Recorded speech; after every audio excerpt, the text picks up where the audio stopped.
Muhammad, kisah hidup Nabi berdasarkan sumber klasik. Martin Lings, Abu Bakar Sirajuddin. Bagian 18.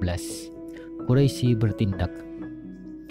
Pada masa awal Islam, para sahabat Nabi sering kali pergi keluar bersama-sama menuju lembah sempit di luar Mekah. Di tempat itu, mereka dapat melaksanakan salat berjamaah tanpa terlihat. Namun, pada suatu hari, ketika mereka sedang salat, segerombolan kaum musyrik datang dan secara kasar menghalangi mereka. Akhirnya terjadi perkelahian saat dari Zuhrah memukul salah seorang kafir dengan pelana unta dan melukainya. Ini merupakan pertumpahan darah pertama dalam Islam. Namun sejak itu mereka memutuskan untuk menahan diri melakukan kekerasan sampai Allah memutuskan sebaliknya. Sebab wahyu senantiasa memerintahkan Nabi untuk bersabar, dan mereka pun bersabar. Dan bersabarlah terhadap apa yang mereka ucapkan dan jauhilah mereka dengan cara yang baik. Quran surat ke-73 ayat 10. Dan juga karena itu beri tangguhlah orang-orang kafir itu walau sebentar. Quran surat ke-86 ayat 17. Kasus kekerasan ini merupakan pengecualian pada kedua belah pihak, sebab kaum Quraisy secara umum cenderung menoleransi agama baru itu. Bahkan setelah Nabi memproklamasikannya secara terbuka, sampai mereka melihat ia menentang Tuhan-Tuhan, prinsip dan amalan mereka yang telah berakar. Begitu mereka menyadari hal ini, beberapa pemimpin mereka pergi menemui Abu Talib. Mereka mengusulkan agar ia menghentikan aktivitas keponakannya itu, dan Abu Talib setuju. Namun ketika melihat ia tidak melakukan apapun, tokoh-tokoh Quraisy tadi mendatanginya lagi dan berkata, "Hai Abu Talib, engkau memiliki kedudukan tinggi dan terhormat di kalangan kami, dan kami telah memintamu untuk mencegah putra saudaramu itu, tapi engkau tidak melakukannya. Demi Tuhan, kami tidak rela ayah kami dihina, cara kami diolok-olok, dan Tuhan-Tuhan kami dicaci maki. Suruhlah ia berhenti, atau kami akan memerangi kalian berdua." Mereka kemudian meninggalkannya. Dengan berat hati, Abu Talib mengirim pesan kepada keponakannya itu.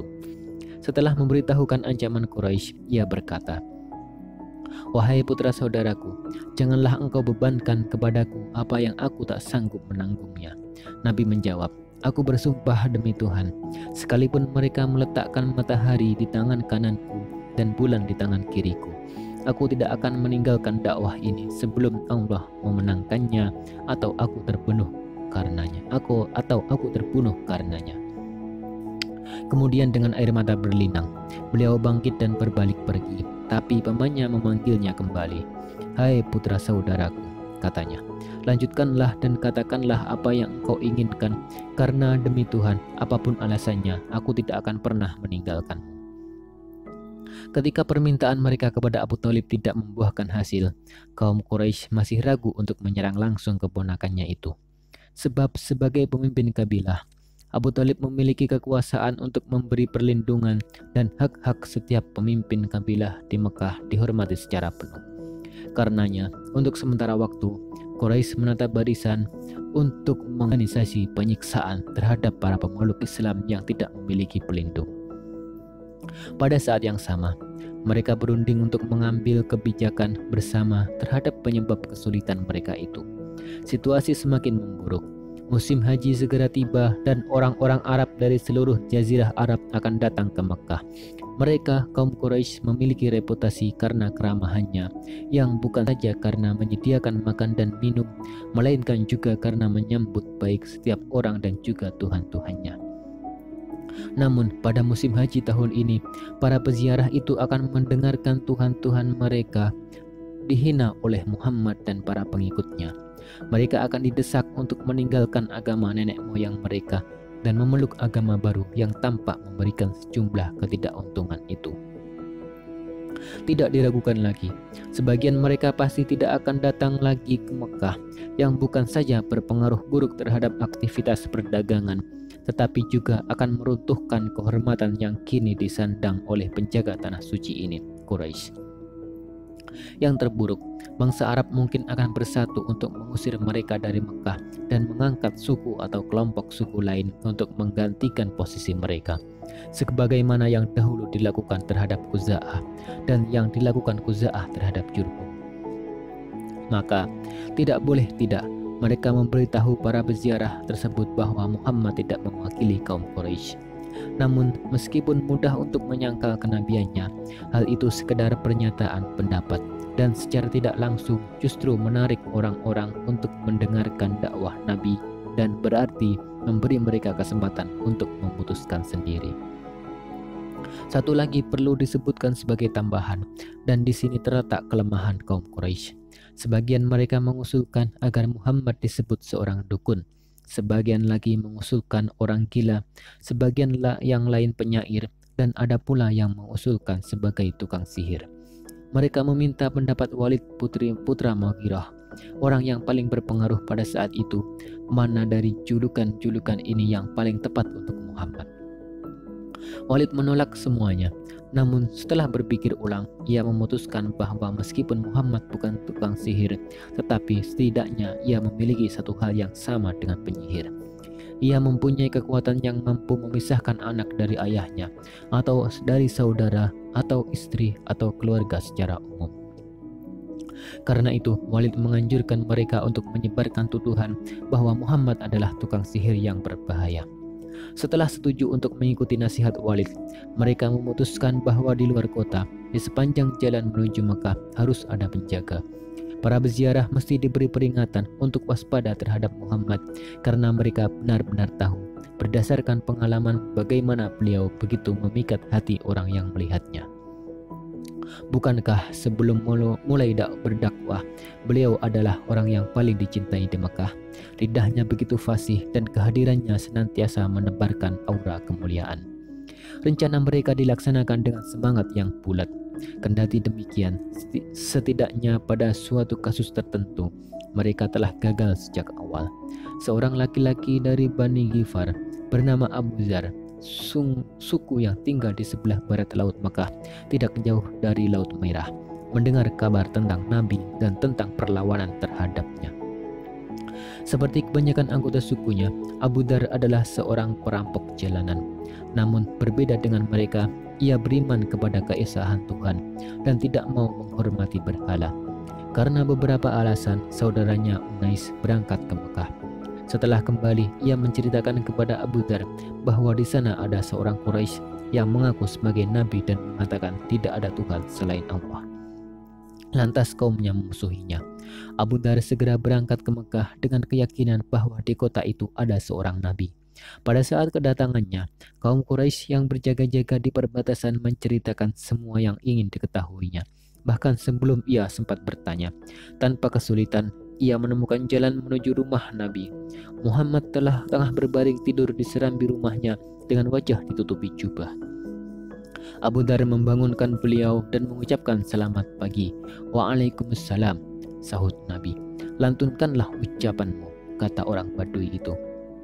Aku bukan seorang penyair, kata Nabi, tetapi yang kuucapkan adalah Al-Quran. Al-Quran itu bukan perkataanku, melainkan firman Allah. Bacakanlah kepadaku, kata Abu Dzar. Lalu Nabi membacakan kepadanya sebuah surah.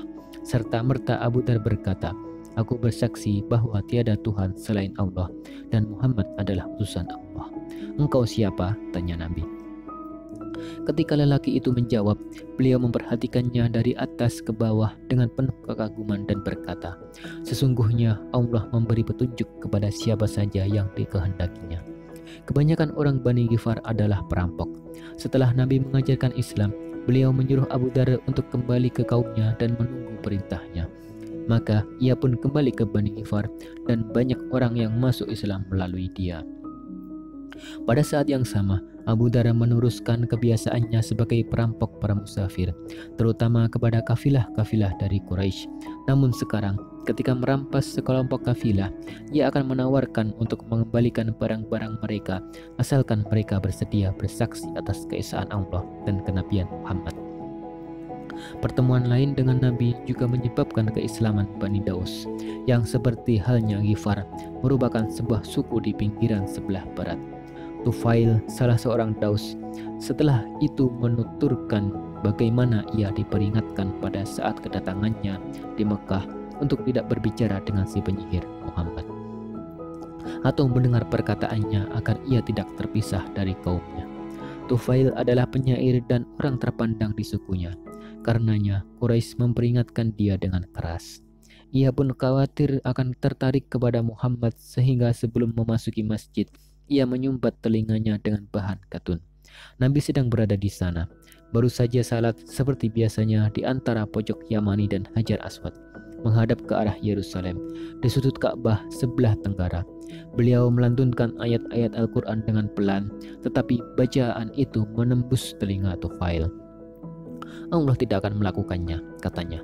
Tetapi dia ingin aku mendengar sesuatu yang dibacakan oleh orang tersebut. Aku mendengar kata-kata yang begitu indah, sehingga aku berkata kepada diriku sendiri, aku orang yang cerdas, seorang penyair, dan dapat membedakan antara yang benar dan yang salah.